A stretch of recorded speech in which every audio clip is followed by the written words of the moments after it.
Aujourd'hui, on parle de douleurs intercostales, de douleurs à la cage thoracique, au dos aussi, des douleurs situées très près des côtes. Je vais vous donner des conseils et des exercices et on commence dans quelques secondes.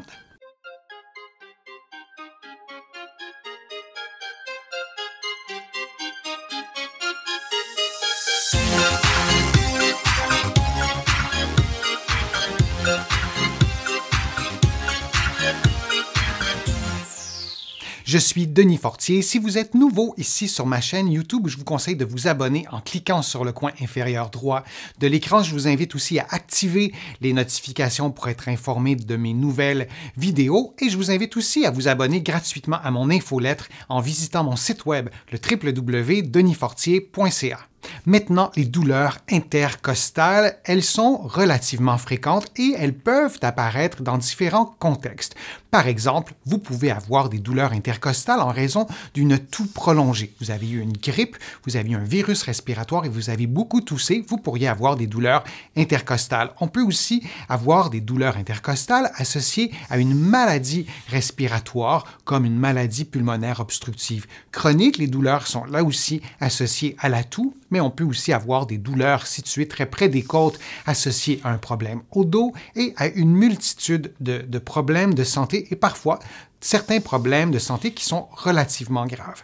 Alors, le premier conseil que je vous donne, c'est de consulter votre médecin, consulter un professionnel de la réadaptation avant de suivre mes propres conseils. Il est absolument indispensable de connaître la cause de votre douleur intercostale avant de commencer quelconque thérapie ou des exercices comme ça que vous aurez trouvé sur le web.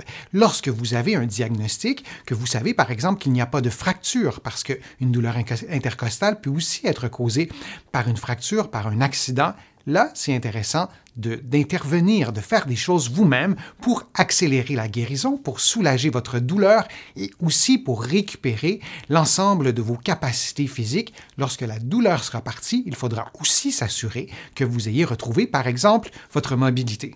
Une question que vous m'avez souvent posée en présence de douleurs intercostales et d'autres types de douleurs aussi, doit-on mettre du chaud ou du froid? Il n'y a pas de réponse unique à cela. D'abord, il y a des préférences personnelles. J'ai des patients qui ne sont jamais soulagés par le froid ou par la chaleur, c'est selon. Il y a tout de même une logique derrière tout ça, si on applique de la chaleur ou du froid. En principe, la chaleur détend les muscles. Donc, si vous avez des tensions musculaires et vous appliquez une chaleur humide, donc par exemple une bouillotte que vous allez envelopper d'une serviette humide, l'humidité aide à la chaleur à pénétrer un peu plus profondément. Donc, vous allez pouvoir placer une chaleur pour détendre les muscles. Vous pourriez aussi placer une chaleur humide à des endroits qui sont près de la région douloureuse parce qu'il arrive parfois qu'il y a d'autres tensions musculaires qui s'ajoutent au-delà du problème initial. Si vous décidez d'utiliser le froid ou de la glace, ce que ça fait essentiellement, c'est que ça gèle, ça diminue votre perception de la douleur. C'est un mythe de penser que le froid ou la glace diminue l'inflammation. Il n'y a aucune démonstration scientifique que la glace permet de diminuer l'inflammation. Il y a même des études qui prouvent plutôt l'inverse. Par contre, le fait de placer du froid ou de la glace peut, comme je vous le disais, geler, donc diminuer votre perception de douleur et dans certains cas, ça fait du bien et donc vous avez un choix entre la chaleur et la glace et ce n'est pas dichotomique. Parfois, on va placer de la chaleur et peut-être en fin de journée, on placera de la glace pour diminuer la douleur plutôt que de détendre les muscles. Les automassages aussi sont une piste de solution pour diminuer la douleur dans un contexte de douleur intercostale. Le massage ne doit jamais augmenter la douleur, ne doit jamais reproduire le problème en question, la douleur. Alors vous faites un massage vraiment très, très subtil au début avec le bout des doigts, vous massez entre les côtes. Parfois, on peut aussi masser sur les côtes, mais vraiment très doucement parce qu'il y a des muscles, évidemment, qui s'attachent sur les côtes. Alors, sur le point d'insertion, parfois, ça peut faire du bien de faire l'automassage. Vous le faites pendant quelques minutes au début. Vous vous assurez que la douleur n'est pas augmentée, n'est pas reproduite après le massage et vous pouvez répéter l'automassage environ 5 à 10 minutes. Vous pouvez le faire quelques fois par jour si ça vous soulage. Et moi, je vous conseille aussi de masser l'ensemble de la région, pas seulement le point ou les points qui sont douloureux, mais vraiment tout autour pour s'assurer de détendre cette région-là. Et encore une fois, vous assurer d'avoir un diagnostic. J'ai des patients qui ont eu une fracture des côtes parce que ces personnes-là sont tombées pour plein de raisons. Parfois, il n'y a pas de traumatisme. Parfois, il y a eu des quintes de toux vraiment très, très violentes. Donc, il peut y avoir une fracture. Alors, assurez-vous, en ayant consulté, par exemple, votre médecin, assurez-vous qu'il n'y ait pas de fracture avant de faire l'automassage. Les exercices sont vraiment une stratégie hyper intéressante pour soulager la douleur, pour rééduquer la cage thoracique et s'assurer d'une récupération complète de vos capacités physiques, de la mobilité des articulations et aussi de la force de tous ces muscles de la cage thoracique. Et ils sont nombreux.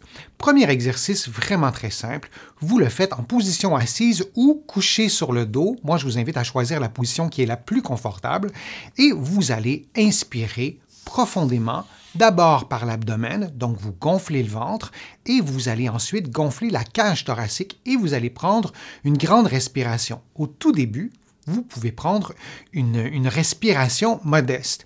Et plus vous progressez dans l'exercice, plus vous êtes en mesure de constater qu'il n'y a pas d'augmentation de douleur parce qu'aucun exercice ne doit augmenter ni reproduire la douleur. Je vous le dis souvent dans mes vidéos. Donc, si vous voyez que tout va bien, vous augmentez l'amplitude respiratoire jusqu'à ce que vous atteigniez votre amplitude inspiratoire maximale et vous expirez de la même façon, profondément, de plus en plus profondément, au fil du temps, soit à l'intérieur d'une même séance ou après quelques jours lorsque vous voyez que ça va un peu mieux.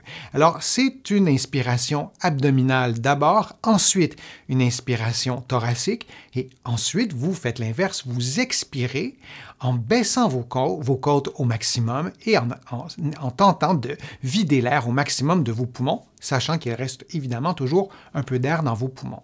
Alors ça, c'est la respiration complète en se concentrant d'abord sur l'inspiration abdominale, l'inspiration thoracique et ensuite on fait l'inverse.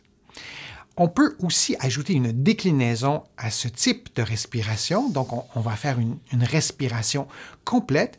C'est exactement le même principe, sauf que vous allez vous placer d'une autre façon. Vous pouvez toujours faire l'exercice en position assise ou couché sur le dos. Moi, je vous le montre en position assise, mais c'est le même principe couché sur le dos. Vous allez donc faire l'exercice dans une position de départ qui est différente.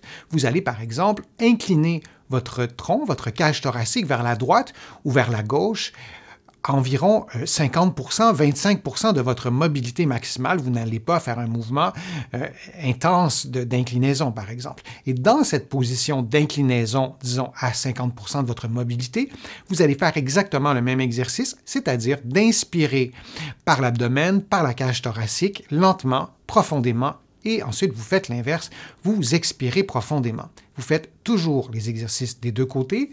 Par contre, si vous le faites en inclinaison gauche, en inclinaison opposée, et vous remarquez que tout ça reproduit la douleur, alors vous dosez les paramètres, vous inclinez peut-être un peu moins loin, vous respirez peut-être dans une moins grande amplitude, et progressivement, vous pourrez rééduquer cette région-là et arriver peut-être, espérons-le, à faire l'exercice de la même façon du côté gauche et du côté droit. Ça, c'est pour l'inclinaison. Moi, je vous invite à faire la même chose, à suivre exactement le même principe en faisant un mouvement de rotation qui précède la respiration profonde maximale. Alors, toujours en position assise. Là, de ce côté-là, c'est un peu difficile de le faire en position couchée sur le dos, mais en position assise, vous allez tourner la cage thoracique, le tronc vers la droite, environ à 50% de votre mobilité, et vous allez expirer profondément. Vous allez inspirer en fait profondément et expirer, et vous faites la même chose de l'autre côté en rotation gauche. J'espère que ma vidéo vous a plu, j'espère que les conseils étaient clairs, précis.